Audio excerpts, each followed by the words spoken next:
चलो, अब अगर एक वेबसाइट की बात करें या फिर एक वेब सर्वर की बात करें, किसी की भी अगर वेब से रिलेटेड, इंटरनेट से रिलेटेड जो बात करें, तो उसमें कुछ कंसेप्ट होते हैं। अब वो कंसेप्ट क्या क्या है? सबसे पहला अगर वेब से रिलेटेड अगर आप बोलोगे तो वो आता है आपका वेब पेज। वेब पेज से पहले आता है इंटरनेट, ठीक है। फिर आता है आपका वेब पेज, फिर आता है आपका वेबसाइट, यूआरएल। यूआरएल क्या होता है? डोमेन क्या होता है, ठीक है। होस्टिंग क्या होती है, वेब सर्वर क्या होते हैं,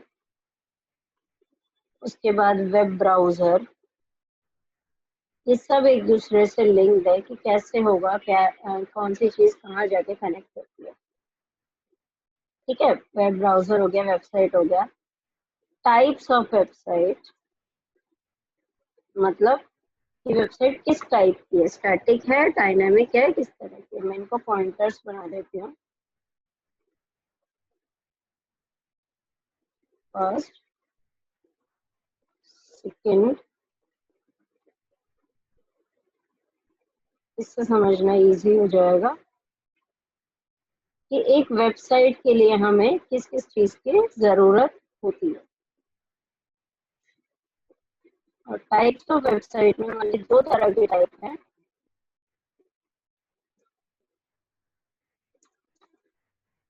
पहला है स्टैटिक,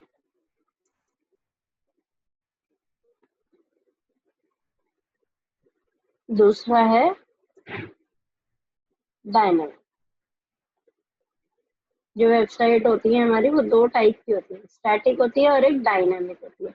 अब एक एक करके सारी चीजों को पढ़ते हैं। फर्स्ट जो है वो हमारा इंटरनेट है। अब इंटरनेट क्या कहता है, इंटरनेट मतलब है क्या हमारा, ठीक है। इंटर इसकी सबसे पहले हम डिफाइन लिखेंगे कि इंटरनेट आखिर है क्या, क्या किस लिए वर्क।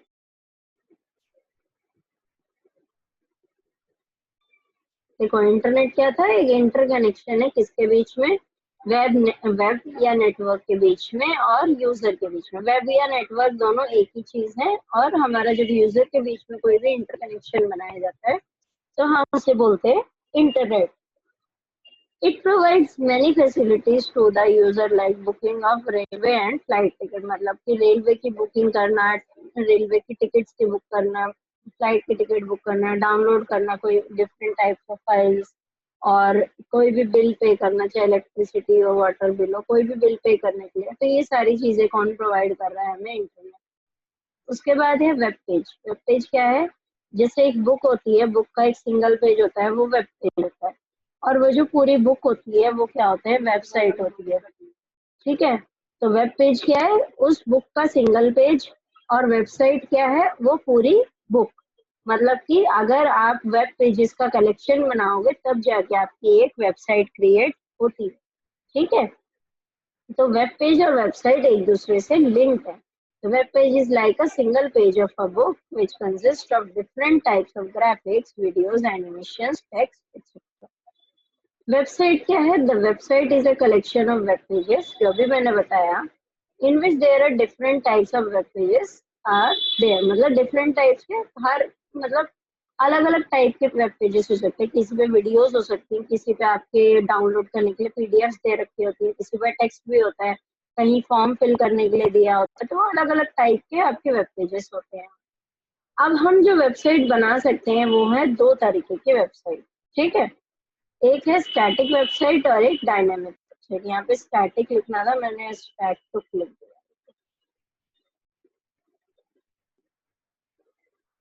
ये स्टैटिक है,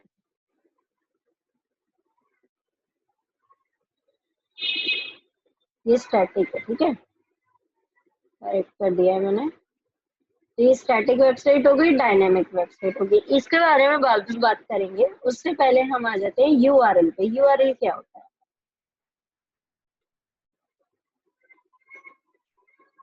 यूआरएल, ठीक है। यूआरएल होता है हमारा यूनिफॉर्म रिसोर्स लोकेटर।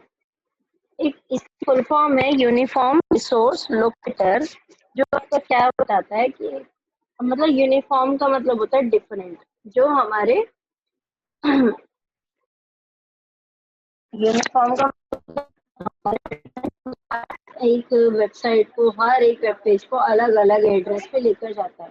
तो यूआरएल हमारा क्या काम करता है, एक हमें एड्रेस प्रोवाइड कराता है, एक वेबसाइट को एड्रेस प्रोवाइड कराता है जिसके थ्रू वो आपको उस पर्टिकुलर वेबसाइट के ऊपर लेकर जाता है। जैसे जब आप टाइप करते हो www.google.com, तो google.com जब टाइप करते हो तो क्या वो आपको याहू पे ले जाता है? नहीं, वो गूगल पे ही लेके जाएगा। आपने लिखा www.gmail.com, तो क्या वो जीमेल की जगह आपको रेडिफ मेल पे ले जाएगा? नहीं, आपने जब जीमेल दिया है तो वो जीमेल पे ले जाएगा। तो यूआरएल क्या है? It is a uniform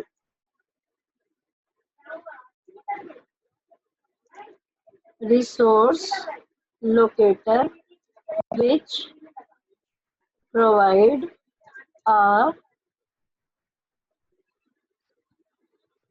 address space or name to the which provide a address space या address name बोल सकते हो, to the website which is used to identify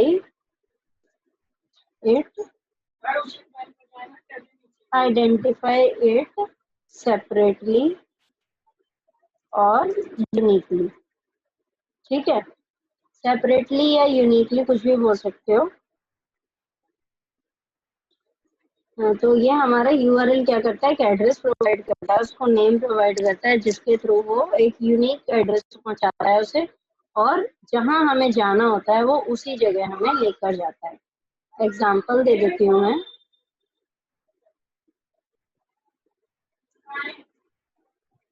example है आपका जैसे www.google.com, www.gmail.com, ऐसे बहुत सारे हो सकते हैं। ठीक है, तो ये आपका क्या है, यहाँ पे कॉमा लग गया, ये आपके क्या है, यूआरएल के एग्जाम्पल्स हैं। तो मेरे ख्याल से अब शायद यूआरएल, वेबसाइट, वेब पेज, ये सारे क्लियर हो गया। अब जरा मैं इसको हटा देती हूँ। अब हम पढ़ेंगे डोमेन क्या होता है। थोड़ा अच्छा कंसेप्ट है डोमेन। मैं एक चार्ट बनाऊंगी यहाँ पे डोमेन नेम का। ये कोई नहीं बताएगा चार्ट की किस तरीके से बनता है, क्या होता है, और इजी भी होता है बहुत। अब इसके नीचे हम लिखेंगे डोमेन नेम्स, जैसे .in, .uk, .com, .org और gov, ठीक है, nic dot in.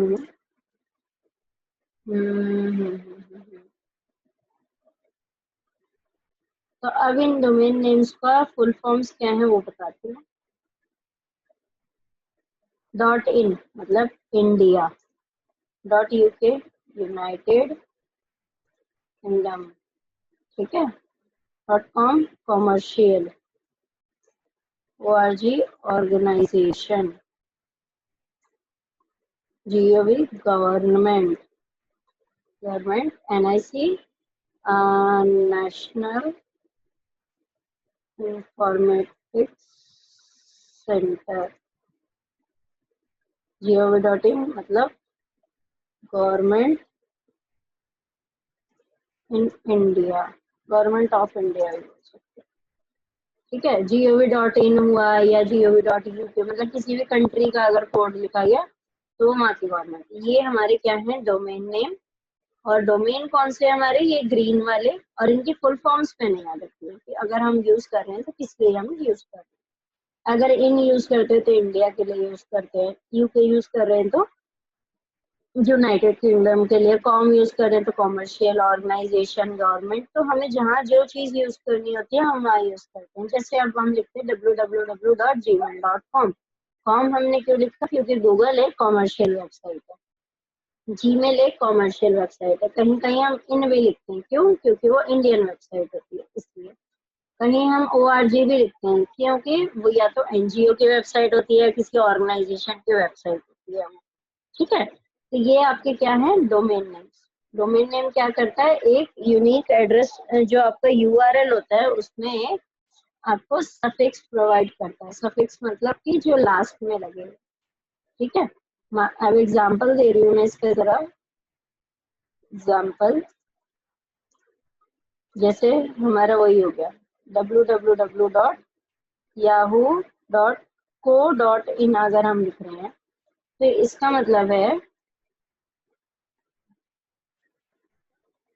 Yahoo website. ठीक है, याहू वेबसाइट है आपकी। मैं इसको क्लासिफाई करती हूँ सारी चीज। www is world wide web. ठीक है, आपका याहू क्या हो गया, एक वेबसाइट है, वेबसाइट का नेम हो गया। को is company, in is India. ठीक है, तो ये इसको स्पेसिफाई कर रहा है।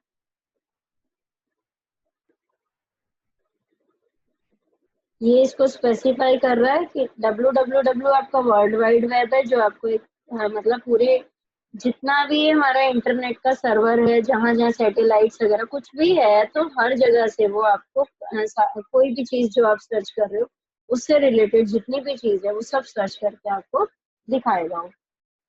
याहू क्या है, आपका वेबसाइट का नेम है। वो आपकी कंपनी है, इन आपका इंडिया है।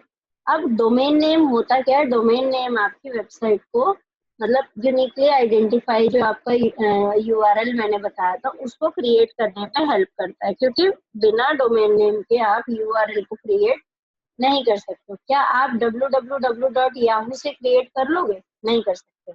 तो इसीलिए आपको आगे उसके डोमेन नेम देना पड़ता है, या तो .com दो या .in दो। अब ये देखोगे, एक जो ये याहू है, याहू आपको yahoo.com भी देता है और yahoo.co.in भी देता है, और दोनों से ही आपकी सारी चीजें चलती हैं। तो आप कुछ भी डालोगे आपको लॉगिन देगा वो।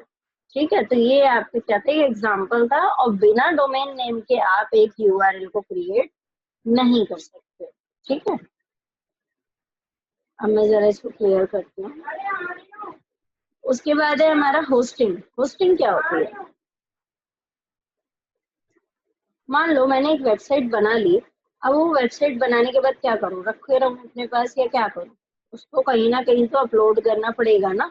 अपलोड करोगे तभी तो लोगों तक आपकी मतलब जो पब्लिक है, जो भी लोग हैं उन तक कैसे पहुंचेगी आपकी वेबसाइट। तो वो आपकी जो वेबसाइट पहुंचेगी वो होस्टिंग के थ्रू पहुंचेगी। होस्टिंग कैसे होती है, आपको इंटरनेट पे एक स्पेस परचेज करना पड़ता है। उस स्पेस को परचेज करने के बाद आपको, आप अपनी जो वेबसाइट है आप उसे अपलोड कर सकते हो वहाँ पे, और अपलोड करने के बाद वो वेबसाइट आप किसी को भी शेयर कर सकते हो, और वहाँ पे वो उस वेबसाइट को देख सकते हैं। मतलब शेयर का मतलब ये है कि आप बताओगे कि मैंने ये वेबसाइट अपलोड करी है, आप इस पे जाके ये चीज सर्च कर सकते हो।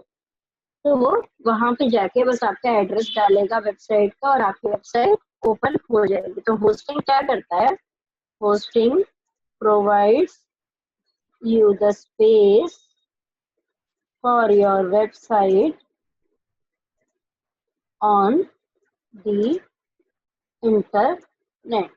ठीक है, इंटरनेट पे आपको एक स्पेस प्रोवाइड करता है आपकी वेबसाइट के लिए। Hosting provide you the space for your website on the internet so that everyone in the world wide can see your website।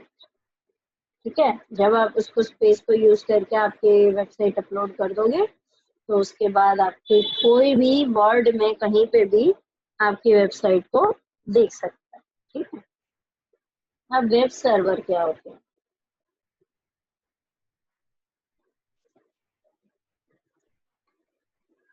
Web server है हमारे, कि जब भी हम वेबसाइट्स को बनाते हैं या कुछ भी करते हैं तो होस्टिंग जो होती है ना वो एक वेब सर्वर पर होती है।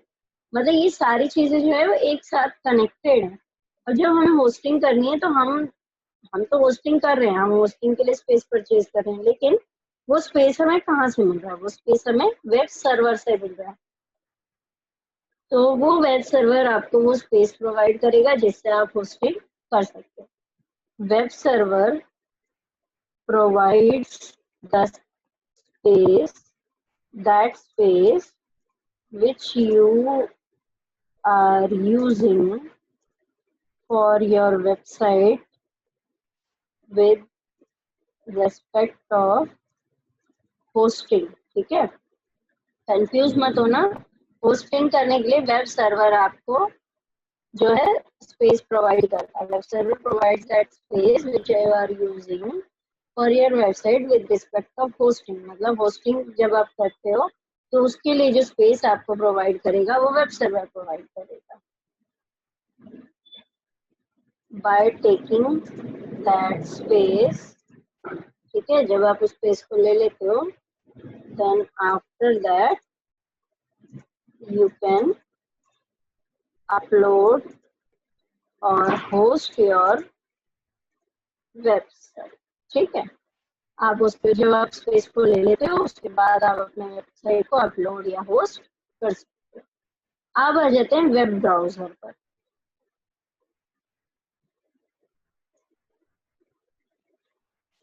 वेब ब्राउजर क्या है? ठीक है, वेब ब्राउजर हमारा क्या है, किस लिए वर्क कर रहा है, क्यों है?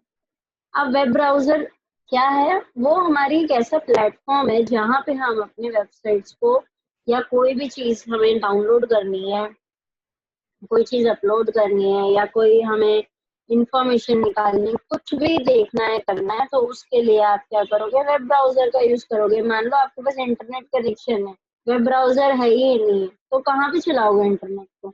इंटरनेट को वर्ड पे थोड़ा ना चलाओगे, एक्सेल पे थोड़ा ना चलाओगे, उसके लिए वेब ब्राउजर की जरूरत है। Web browser is a platform where you can access the properties of internet. ठीक है, इंटरनेट की प्रॉपर्टीज को आप एक्सेस कर सकते हो। where you can access the properties of internet and do whatever you want to do, like searching, downloading, uploading, etc। ठीक है, सर्च करना है, डाउनलोड करना है, अपलोड करना है, कुछ भी करना है आप कर सकते हो उसके थ्रू जब आप एक वेब ब्राउजर को यूज करते हो। ठीक है, web browser is a platform where you can access the properties of internet and do whatever you want to do, like searching, downloading, uploading. अब आ जाते हैं टाइप्स ऑफ वेबसाइट पर।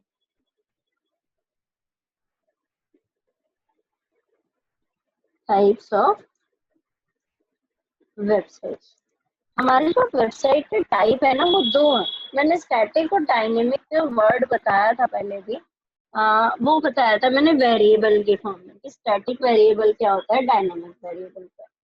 अब ऐसे इसमें मेरा फर्स्ट क्या है, स्टैटिक वेबसाइट, सेकंड है मेरी डायनेमिक वेबसाइट। अब स्टैटिक वेबसाइट क्या होती है, डायनेमिक वेबसाइट क्या होती है, ये बताती हूँ। स्टैटिक वेबसाइट वो है जिसमें जो सारी चीजें होती हैं वो फिक्स होती है।